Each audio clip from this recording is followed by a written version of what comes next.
اعوذ باللہ السمیع العلیم من الشیطان الرجیم بسم اللہ الحمدللہ وحدہ والصلاة والسلام علی من لا نبی بعدہ رب اشرح لی صدری ویسر لی امری واحلل عقدۃ من لسانی یفقہوا قولی۔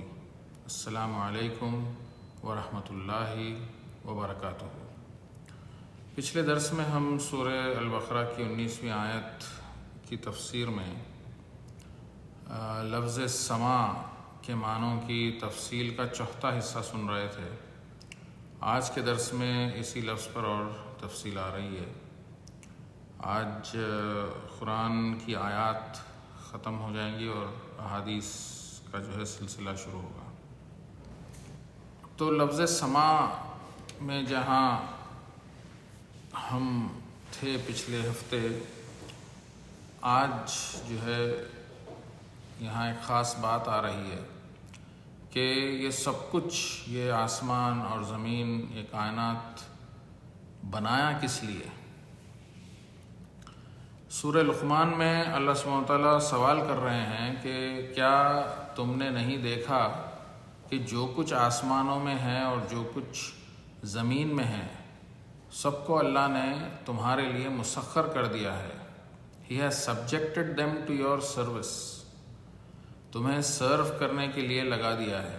Everything is fine tuned in the universe to make human life possible on earth۔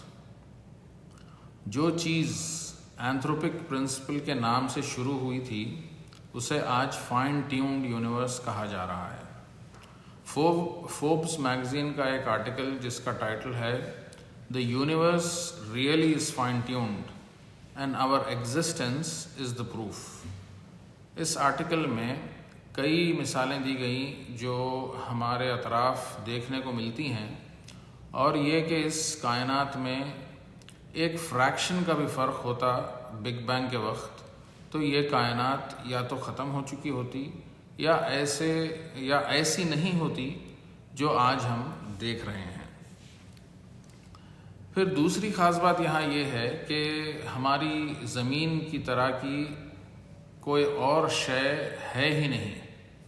اتنی ریسرچ ہو رہی ہے، کم از کم پچھلے 30-35 سال سے تو یہ ڈھونڈنے میں لگے ہوئے ہیں کہ کوئی اور زمین مل جائے جہاں پانی ہو اور دوسرے قسم کی زندگی یا حیات موجود ہے یا نہیں، اس کو ڈھونڈنے میں جو ہے یہ 30-35 سال سے لگے ہوئے ہیں۔ پھر قرآن کی روح سے اگر ہم دیکھیں یا قرآن کی روح سے اگر دیکھا جائے تو میں تو چیلنج کے ساتھ یہ کہہ سکتا ہوں کہ دوسری اور کوئی زمین کا گولہ اس کائنات میں نہیں جو ہمارے کرۂ ارض یعنی ہماری جو پلانٹ ارتھ کی طرح کا ہو، کیونکہ قرآن میں لفظ ارتھ سنگولر آیا ہے۔ آسمانوں کے لیے سماوات آیا ہے لیکن زمین کے لیے الارض ہی آیا ہے، الاراضی نہیں آیا، یعنی الارض کی جمع۔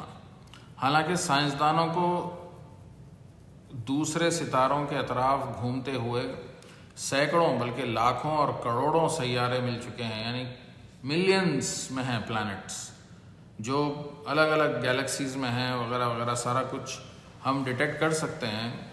آج بڑے بڑے جو ہے ٹیلیسکوپ لگا کر کے الگ الگ فریکوینسیز پر ہم یہ ساری چیزوں کو دیکھ رہے ہیں، ڈھونڈ رہے ہیں، لیکن کوئی ایک بھی نہیں جو لائف کو سپورٹ کر سکے۔ اب جو ریسرچ اس فیلڈ میں ہو رہی ہے اس کا نام ہے search for extraterrestrial intelligence, SETI کے نام سے ریسرچ ہو رہی ہے، اور ہم ایکسپیکٹ کر رہے ہیں کہ زمین کی طرح کے جو سیارے ہیں ان میں سے کوئی انسانوں جیسی یا اس سے بھی زیادہ ذہین یا انٹیلیجنٹ سپیشیز ہم سے کمیونیکیٹ کرنے کی کوشش کر رہی ہوگی، ہم یہ ایکسپیکٹ کر رہے ہیں، تو اس کی تلاش میں ملینز آف ڈالرز لگا رہے ہیں۔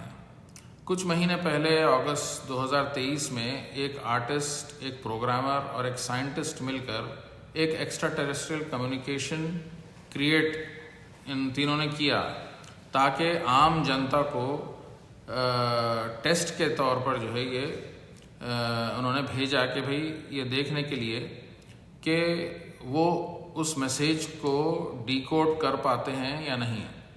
تو ایک پوری ٹیم لگی ہوئی ہے 24 گھنٹے کہ کوئی میسیج زمین کے باہر سے آئے اور وہ اسے سمجھنے کی کوشش کرے. تو اس سائنٹیفک امریکن کے آرٹیکل کے جواب میں جو ٹویٹر پر آیا تھا، میں نے جواب میں لکھا، پہلی بات تو یہ ہے کہ یہ جو انٹیلیجنٹ لائف ہے وہ کیا ضروری ہے کہ انسانوں کی طرح کام کرے یا کمیونیکیٹ کرے. تو میں نے لکھا کیا ہوگا اگر ایلینز نے پہلے سے ہی کچھ انسانوں تک اپنی بات پہنچا دی ہو اور سیٹی والے جو ہے یہ مہنگے ایکوپمنٹ پر کسی میسیج کے آنے کا انتظار کر رہے ہیں. مطلب یہ کہ جو سب سے بڑی انٹیلیجنٹ بینگ ہے اس نے تو اپنے کئی میسیجز انسانوں تک پہنچا دیے ہیں، جسے قرآن کہتے ہیں، انجیل کہتے ہیں، توریت کہتے ہیں، زبور کہتے ہیں، صحف ابراہیم کہتے ہیں. ان کو تو انسانوں نے نہیں مانا، انسانوں کی اکثریت نے نہیں مانا. بڑے بڑے آلے لگا کر بیٹھے ہیں، میسیج آئے گا تو ہم ڈیکوڈ کریں گے. تو اس اعتبار سے یہ لوگ کس میسیج پر بھروسہ کریں گے جب اتنی بڑی بڑی کتابیں اللہ تعالیٰ نے بھیج دی جو سب سے زیادہ انٹیلیجنٹ بینگ ہیں، تو کس پر اور بھروسہ کریں گے؟ نہیں، میسیج جب آیا تو اس میسیج کا انہوں نے انکار کر دیا ہے، بلکہ انکار کر چکے ہیں. اب کوئی اور میسیج آنے والا نہیں ہے. ہم قرآن کی روح سے یہ طے شدہ بات جہاں پر ہم بیان کرنا چاہتے ہیں کہ کوئی ایکسٹرا ٹیریسٹریل اگر ہے تو وہ فرشتے ہیں اور اللہ سبحانہ وتعالیٰ کی ذات ہے. ان پر ایمان لے آؤ، رسول اللہ صلی اللہ علیہ وسلم پر ایمان لے آؤ، قرآن پر ایمان لے آؤ تو کامیاب ہو جاؤ گے.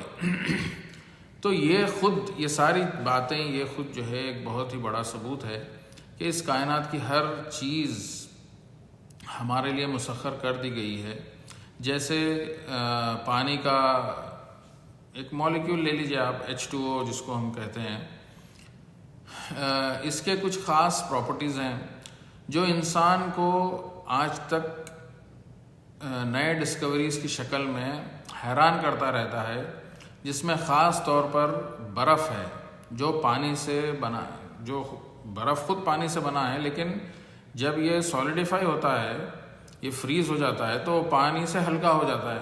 تو ایسی کیسی پراپرٹی ہے؟ سالڈ سٹیٹ میں جو ہے is lighter than the liquid state, جو عام طور پہ جو ہے دوسرے میٹلز میں اور دوسرے اس میں نہیں ہوتا ایسا. تو یہ پانی کی ایسی خاصیت ہے جس کی وجہ سے جب برف پڑتی ہے تو سمندر کے نیچے سے نہیں بلکہ اوپر سے جو ہے وہ فریز ہونے لگتا ہے اور نیچے پانی باقی رہ جاتا ہے اور پانی میں رہنے والے جاندار زندہ رہ پاتے ہیں. سوچ کر دیکھیے کہ اگر یہ الٹا ہوتا تو یعنی پانی کے نیچے سے اگر فریز ہونا شروع ہو جاتا تو سمندر میں رہنے والے جاندار تو کبھی کے ختم ہو چکے ہوتے تھے.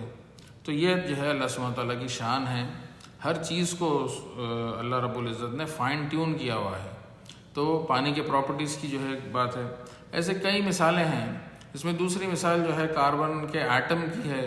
جب وہ فارم ہوتا ہے تو وہ ایک ہائر انرجی سٹیٹ میں فارم ہوتا ہے، پھر وہ نارمل انرجی سٹیٹ میں واپس آ جاتا ہے، یعنی کچھ انرجی جو ہے وہ دے کر یہ ایک نارمل انرجی سٹیٹ میں واپس آ جاتا ہے.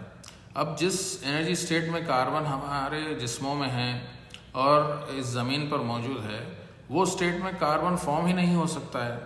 ایک ہائر انرجی سٹیٹ میں اس کو فارم ہونا ہوتا ہے. اور اسی سے ریلیٹڈ آکسیجن ایٹم کا فارمیشن بھی ہے، جو وہ بھی جو ہے ایک ہائر انرجی سٹیٹ میں فارم ہوتا ہے. اور اگر یہ انرجی سٹیٹ تھوڑا سا بھی زیادہ ہوتا آکسیجن کے فارمیشن کا تو سارا کا سارا کاربن وہ آکسیجن میں کنورٹ ہو جاتا تھا. اور جتنی مقدار میں جو ہے کاربن آج اس دنیا میں موجود ہے وہ اس مقدار میں نہیں ہم کو ملتا، اور ہماری زندگی جو ہے یہاں پر ناممکن ہو جاتی.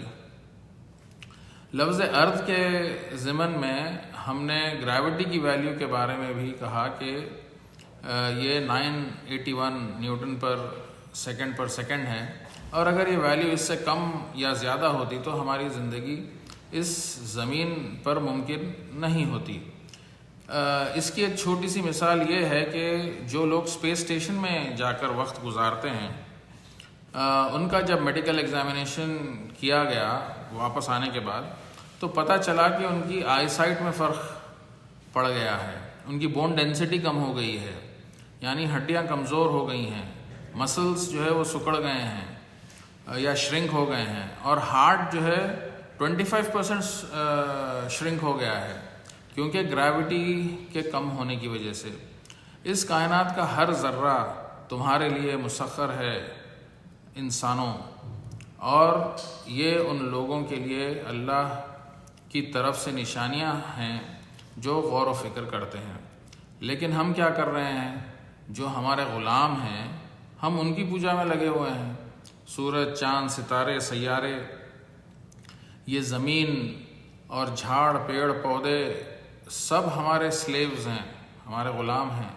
بعض انسانوں کو دیکھیے، وہ ان کو اپنا خدا مان رہے ہیں۔ اس کو سوچ کر تو دیکھیے کہ ہم کر کیا رہے ہیں۔ تو اس کائنات کو بنانے کا مقصد کیا ہے؟ سورہ الجاثیہ میں فرمایا کہ اور اللہ نے آسمان اور زمین کو حکمت سے بنایا ہے یا کریٹ کیا ہے، تاکہ ہر شخص کو اس کے اعمال کا پورا بدلہ دیا جائے اور ان کے ساتھ کوئی ظلم نہیں کیا جائے گا۔ اور سورہ ہود کی وہ آیت اس سے پہلے ہم سن چکے ہیں کہ اللہ نے آسمان اور زمین کو 6 دن میں یا 6 پیریڈز میں پیدا کیا، جبکہ اس کا عرش پانی پر تھا، تاکہ یہ دیکھے کہ تم میں سے بہترین عمل کون کرتا ہے۔ یعنی اس کائنات کو بنایا اسی لیے کہ انسانوں کی آزمائش کی جائے۔ تو ہر ایک اپنے بارے میں سوچ لے کہ ہم کیا کر رہے ہیں، کیا ہم اس ٹیسٹ میں پاس ہونے کی کوشش کر رہے ہیں یا کچھ اور، اپنا خود جو ہے جائزہ لے لیں۔ تو اسی لیے قرآن ہمیں دعوت دیتا ہے کہ ہم آسمان اور زمین پر غور و فکر کریں۔ کیا انہوں نے نہیں دیکھا جو ان کے سامنے ہیں؟ آسمانوں اور زمین میں سے اگر ہم چاہیں تو انہیں زمین میں دھسا دیں یا ان پر آسمان کا کوئی ٹکڑا گرا دیں۔ یقیناً اس میں نشانیاں ہیں ہر اس بندے کے لیے جو اللہ کی طرف رجوع کرنے والا ہو۔ اس موضوع پر تو ہم پچھلے 3 ہفتوں سے انالیسس سن رہے تھے، غور و فکر کرنا کیسا ہے، کیا ہے، وغیرہ وغیرہ۔ اور جو کچھ آسمانوں اور زمین میں ہے اللہ کی تسبیح کرتے ہیں، اس کے احکامات کو فالو کرنے میں یا اس نے جو قانون قدرت بنایا ہے اس پر عمل کرنے میں بزی ہیں، اور اللہ ہی کو سجدہ کرتے ہیں تمام جاندار جو آسمانوں میں ہیں اور جو زمین میں ہیں، اور فرشتے بھی، اور وہ تکبر سے کام نہیں لیتے۔ اب یہاں سے قیامت کے آنے کی نشانیوں کا ذکر شروع ہو رہا ہے۔ سورہ الدخان میں فرمایا کہ تو آپ انتظار کیجئے اس دن کا جس دن آسمان سے واضح دھواں نکلے گا جو لوگوں پر چھا جائے گا، یہ ایک دردناک عذاب ہوگا۔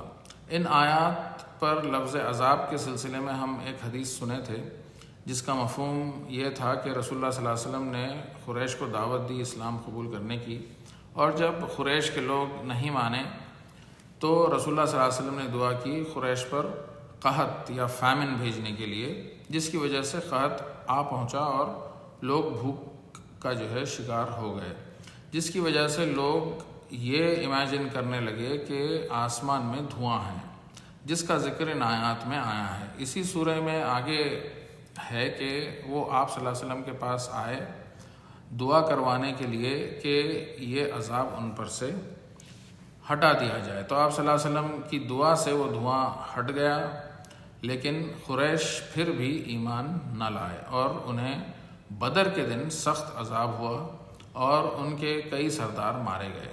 تو اس حدیث سے پتہ چلتا ہے کہ قرآن کی یہ پیشن گوئی پوری ہوئی بدر کے دن۔ پھر اللہ سبحانہ وتعالیٰ سورہ زمر میں فرماتے ہیں کہ قیامت کے دن پوری کی پوری زمین اللہ کی مٹھی میں ہوگی، اور سماوات یعنی آسمان جو ہے اس کا پلورل ہے سماوات، اس کے داہنے ہاتھ پر لپیٹے ہوئے ہوں گے۔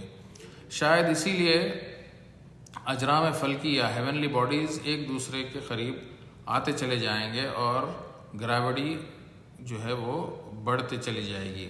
قرآن میں سورہ اعراف میں اللہ سبحانہ وتعالیٰ لوگوں کا سوال ریکارڈ کرتے ہوئے فرمایا اے نبی صلی اللہ علیہ وسلم، یہ لوگ آپ سے قیامت کے بارے میں پوچھتے ہیں کہ اس کے واقع ہونے کا وقت کب ہے؟ آپ صلی اللہ علیہ وسلم کہہ دیجئے کہ اس کا علم تو میرے پالنے والے مالک ہی کو ہے، وہی اسے اس کے وقت پر ظاہر کر دے گا۔ وہ آسمانوں اور زمین میں ایک بھاری بات ہوگی اور اچانک تم پر آ جائے گی۔ تو یہ جو بھاری بوجھ کی بات اس آیت میں ہو رہی ہے وہ گریوٹی انکریز ہو جانے کی وجہ سے ہوگی۔ اس کائنات کے ختم ہونے میں بعض مفسرین نے کہا کہ آسمان لرزنے لگے گا، اور بعض نے ترجمہ کیا کہ آسمان ڈگمگانے لگے گا۔ اس میں گھومنے اور چکر لگانے کے بھی معنی آئے ہیں۔ تو ہیونلی باڈیز چکر کھا کر ایک مرکز یعنی ایک سینٹر پر جب جا ملیں گے تو ان تمام میں گریوٹی کے بڑھ جانے کی طرف اشارہ ہے، اور آسمان پھٹ جائے گا تو وہ اس دن کمزور ہوگا، اور یہ اس کا وعدہ پورا ہو کر رہے گا۔ اور جب آسمان لال چمڑے کی طرح لال ہو جائے گا یا پگھلے ہوئے تانبے کی طرح ہو جائے گا، یہ لالی اور یہ کمزور پڑنا اس آخری سٹیج کی طرف اشارہ ہے جب تمام ہیونلی باڈیز ایک جگہ جمع کر دیے جائیں گے، اور اس وقت کائنات کا وہی حال ہوگا جس طرح اس کی پیدائش کے وقت ہوا تھا، اور پھر سے نئی کائنات کی پیدائش ہوگی، جو سورہ انبیاء کی 104 آیت میں بیان کیا گیا ہے، وہاں کہا کہ جس دن ہم آسمانوں کو لپیٹ دیں گے جیسا لکھنے کا کاغذ رول کر دیا جاتا ہے، جس طرح ہم نے کائنات کو پہلے پیدا کیا تھا اسی طرح دوبارہ پیدا کریں گے۔ یہ وعدہ ہمارے ذمہ ہے اور ہم اسے ضرور پورا کر کے رہیں گے۔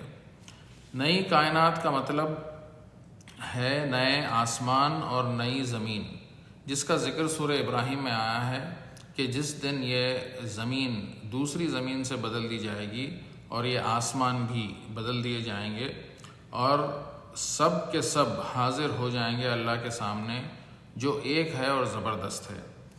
اس دوبارہ تخلیق کرنے کے بارے میں سورہ یاسین میں ایک الگ انداز میں سوال کرتے ہوئے فرمایا، تو کیا جس نے آسمانوں اور زمین کو پیدا کیا وہ اس بات پر قادر نہیں کہ ان کو دوبارہ ویسے ہی پیدا کر دے؟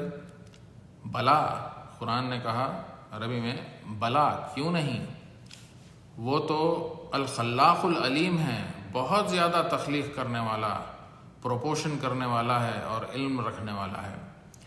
پھر اما عائشہ رضی اللہ عنہ کی حدیث جسے مسلم، ترمذی، ابن ماجہ اور دارمی نے روایت کیا ہے کہ اما نے آپ صلی اللہ علیہ وسلم سے پوچھا کہ جب یہ زمین اور آسمان بدل دیے جائیں گے تو لوگ کہاں ہوں گے؟